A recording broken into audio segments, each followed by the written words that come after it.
Assalamualaikum warahmatullahi wabarakatuh.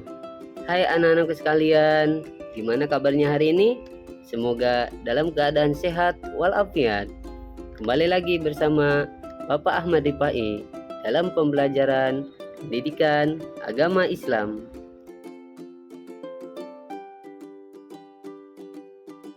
Baiklah anak-anak, pada pertemuan kali ini kita akan membahas pengertian iman kepada kitab-kitab Allah.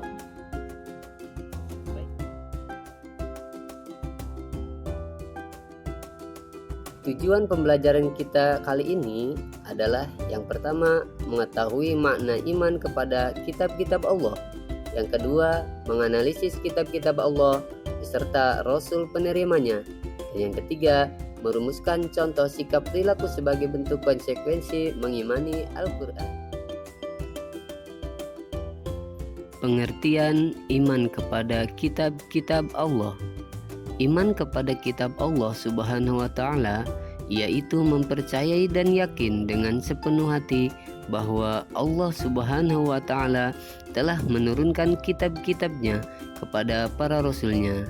Ajaran yang terdapat dalam kitab tersebut sebagai pedoman hidup agar dapat meraih kebahagiaan dunia dan akhirat.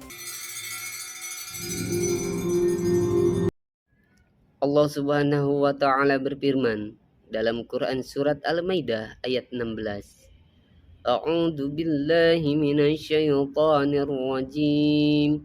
Bismillahirrahmanirrahim.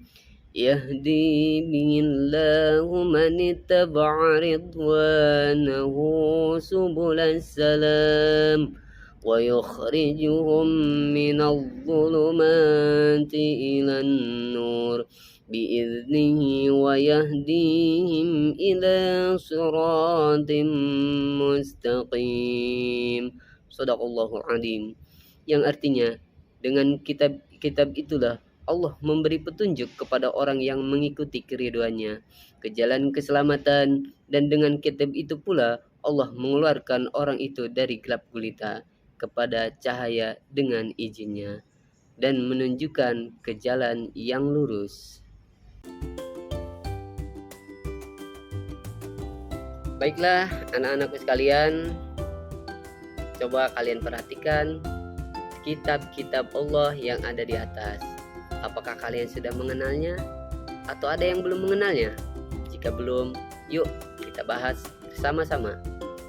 Kitab yang pertama yaitu kitab Taurat yang diturunkan kepada Nabi Musa alaihi salam.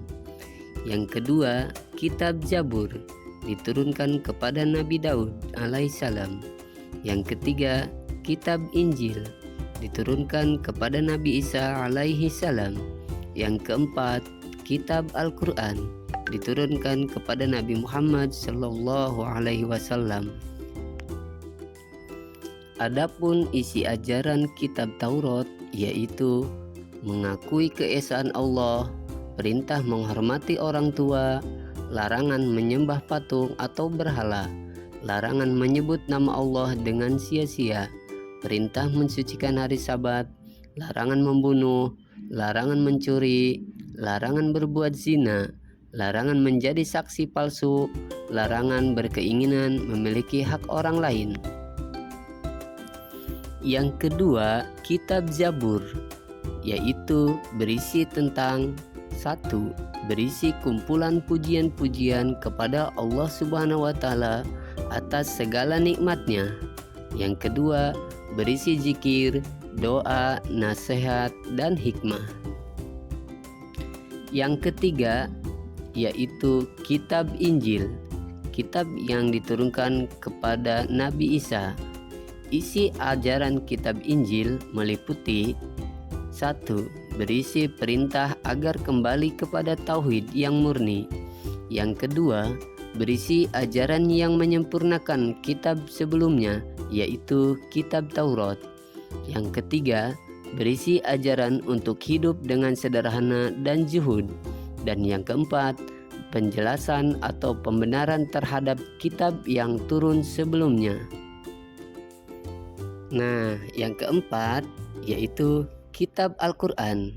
kitab yang terakhir diturunkan oleh Allah kepada Nabi Muhammad Shallallahu Alaihi Wasallam. Al-Quran sendiri menurut bahasa artinya bacaan atau yang dibaca, sedangkan menurut istilah Al-Quran adalah kalamullah atau firman Allah yang diturunkan kepada Nabi Muhammad Shallallahu Alaihi Wasallam melalui perantara malaikat Jibril di Mekah dan di Madinah. Kemudian Al-Quran diturunkan secara berangsur-angsur atau kurang lebih 2 tahun, 2 bulan, 22 hari. Kitab Al-Quran terdiri dari 114 surat, 30 juz, 6.236 ayat.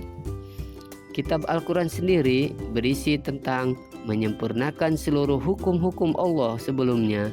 Al-Quran diturunkan untuk seluruh umat manusia sebagai rahmatan lil alamin.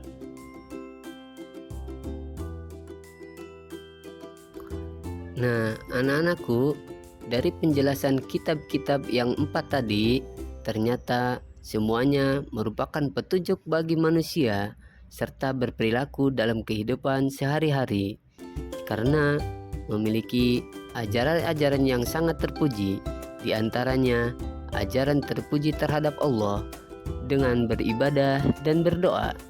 Yang kedua, ajaran terpuji terhadap sesama manusia seperti saling tolong-menolong dan bersikap ramah kepada sesama. Kemudian ajaran terpuji terhadap lingkungan, hewan, dan tumbuhan, di antaranya memberi makan hewan dan merawat tanaman. Kemudian ajaran terpuji terhadap diri sendiri, di antaranya memotong kuku dan berhias. Nah, gimana anak-anakku sekalian tentang pelajaran yang sudah disampaikan? Apakah cukup menyenangkan? Mudah-mudahan pembelajaran tadi membawa manfaat bagi kita semua. Bapak akhiri pembelajaran ini, kurang lebihnya mohon maaf. Wabillahi taufiq wal hidayah. Wassalamualaikum warahmatullahi wabarakatuh.